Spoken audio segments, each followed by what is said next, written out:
Hello students, EAMCET 2021 ప్రిపరేషన్లో భాగంగా ఈ సిలబస్ అనేది కొద్దిగా రిమూవ్ చేయడం జరిగింది. సో ఉన్న సిలబస్ ఏంటో, ఆ తర్వాత రిమూవ్ చేసిన సిలబస్ ఏంటో చూద్దాం. సో ఇందులో subject botany intermediate first year సంబంధించి unit 1 diversity in the living world. So ఇందులో the living world, biological classification second chapter, and third one is science of plants, plant kingdom. అదేవిధంగా second unit structural organisation in plants, morphology. So ఇందులో root, stem, leaf modifications అన్నీ ఉన్నాయి. అదేవిధంగా unit 3 reproduction in plants. So modes of reproduction, sexual reproduction in flowering plants. So complete syllabus ఉంది అక్కడ. Unit 6, unit 4 plant systematics, that is taxonomy of angiosperms. So it includes systems of classifications and a description of families, Fabaceae, Solanaceae and Liliaceae.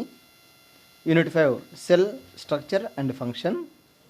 So cell, the unit of life, biomolecules, cell cycle and cell division. Unit 6 internal organization of plants, that is histology and anatomy of flowering plants. Unit 7 plant ecology. So in this, ecological adaptations, succession and ecological services, all chapters are included. Botany 2 intermediate second year, unit 1 plant physiology, transport in plants, mineral nutrition. అయితే ఈ chapter పూర్తిగా remove అయింది, చూద్దాం.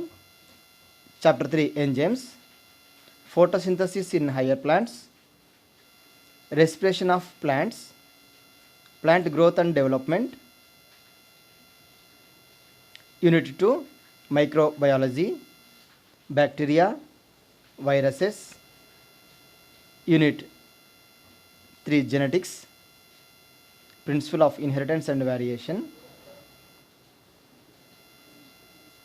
Unit number 4 molecular biology, it includes molecular basis of inheritance, RNA, DNA structures, transcription, translation, genetic code, lac operon, etc.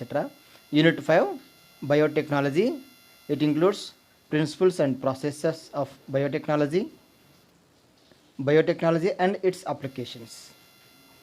Unit 6 plants, microbes and human welfare, it includes strategies for enhancement in food production, microbes in human welfare.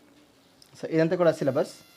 So ఇందులో చూసుకుంటే deletion from botany second year intermediate syllabus చూసుకుంటే, second chapter mineral nutrition, entire chapter deleted.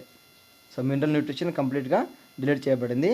అదేవిధంగా chapter 6లో plant growth and development, ఇక్కడ మనకు 6.1 growth, 6.2 differentiation, differentiate and redifferentiation removed. అదేవిధంగా 6.3 development, 6.5 seed dormancy, 6.6 photoperiodism, 6.7 vernalisation. So 6th chapter నుంచి ఇవన్నీ కూడా delete చేయబడింది. అదేవిధంగా 13th chapter strategies for enhancement in food production, ఇందులో 13.1.2 plant breeding for disease resistance, 13.13లో plant breeding for development resistance to insect pests.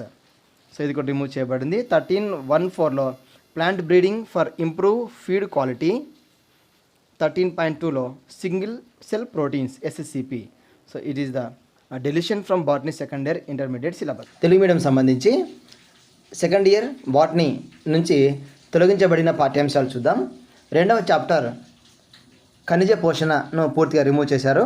అదేవిధంగా 6వ చాప్టర్లో మొక్క పెరుగుదల అభివృద్ధి, ఈ చాప్టర్ సంబంధించి 6.1 పెరుగుదల, అదేవిధంగా 6.2 విభేదనం, నిర్విభేదనం, పునర్విభేదనం తొలగించారు. అదేవిధంగా 6.3 అభివృద్ధి, 6.5 విత్తన సుప్తావస్థ, 6.6 కాంతి కాలావధి, అదేవిధంగా 6.7 వెర్నలైజేషన్. సో 6వ చాప్టర్ నుంచి వీటిని తొలగించడం జరిగింది. అదేవిధంగా 13th చాప్టర్లో ఆహారోత్పత్తిని అధికం చేసే వ్యూహాలు అనే ఈ చాప్టర్ సంబంధించి 13.1.2 ఇందులో మొక్కల ప్రజననం ద్వారా వ్యాధి ప్రతిరోధకత అనే అంశాన్ని తీసేశారు. అదేవిధంగా 13.1.3 మొక్కల ప్రజననం ద్వారా కీటకాలు చీడల ప్రతిరోధకత అభివృద్ధి అనే అంశాన్ని రిమూవ్ చేయడం జరిగింది. అదేవిధంగా 13.1.4 మొక్కల ప్రజననం ద్వారా పెరిగే ఆహార నాణ్యత, సో వీటిని రిమూవ్ చేయడం జరిగింది. అదేవిధంగా 13.2 ఏకకణ ప్రోటీన్, సో వీటిని సెకండ్ ఇయర్ తెలుగు మీడియం నుంచి రిమూవ్ చేయడం జరిగింది. కాబట్టి మీరు చాలా జాగ్రత్తగా ప్రిపేర్ కండి. ఈ వీడియో మీకు నచ్చినట్లయితే లైక్ చేయండి, సబ్స్క్రైబ్ చేయండి, మిత్రులకు షేర్ చేయండి. Thank you for your support.